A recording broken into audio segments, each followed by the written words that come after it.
Virgoun akui masih mencintai Inara Rusli. Penyesalan mulai muncul, Ustadz Dery Sulaiman sampai terharu.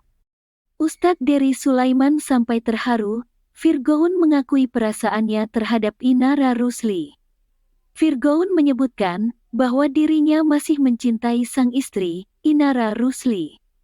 Ustadz Dery Sulaiman membocorkan pengakuan sang sahabat, Virgoun, sebelum akhirnya sang musisi menggugat cerai istrinya, Inara Rusli. Diakui oleh Ustadz Dery Sulaiman, sebelum isu perselingkuhan Virgoun mencuat ke publik, ia sempat berkomunikasi dengan Virgoun. Menurut penuturan Ustadz Dery Sulaiman, melalui panggilan telepon, ia sempat bertanya dengan tegas tentang perasaan Virgoun kepada Inara Rusli. Disebutkan, Virgoun mengaku masih mencintai Inara Rusli sambil menangis terseduh-seduh hingga membuatnya terharu. Dan satu hal yang membuat saya sedih, Virgoun, lo masih cinta nggak? Antum masih cinta nggak sama Inara?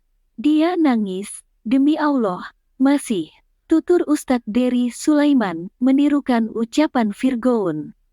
Ustadz Dery menyimpulkan, di balik gaduhnya rumor dan isu miring terkait perceraian Virgoun dengan Inara Rusli, ia menyebut bahwa mereka masih saling mencintai. Jadi sebetulnya, Inara dan Virgoun ini, intinya sampai detik ini masih saling mencintai, ujar dia. Ustadz Dery Sulaiman membeberkan perangai Inara Rusli.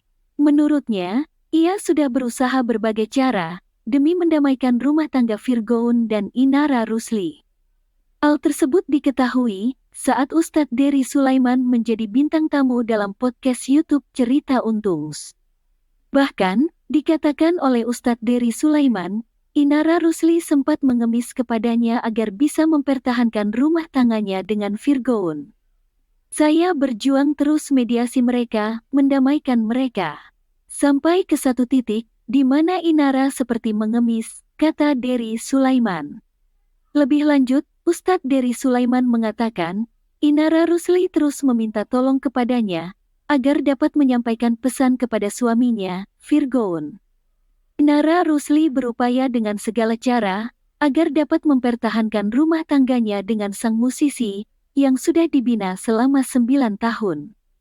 Terlebih, Inara Rusli meminta untuk saling introspeksi, dan berhenti sejenak dari hiruk-pikuk duniawi. Bahkan, mantan gitaris band metal Betrayer ini mengatakan, jika Inara Rusli sampai minta untuk dicarikan pesantren untuk mereka berdua. Kendati demikian, hingga kini semua pesan Inara Rusli yang dititipkan kepadanya tersebut, tetap diabaikan oleh Virgoun hingga detik ini.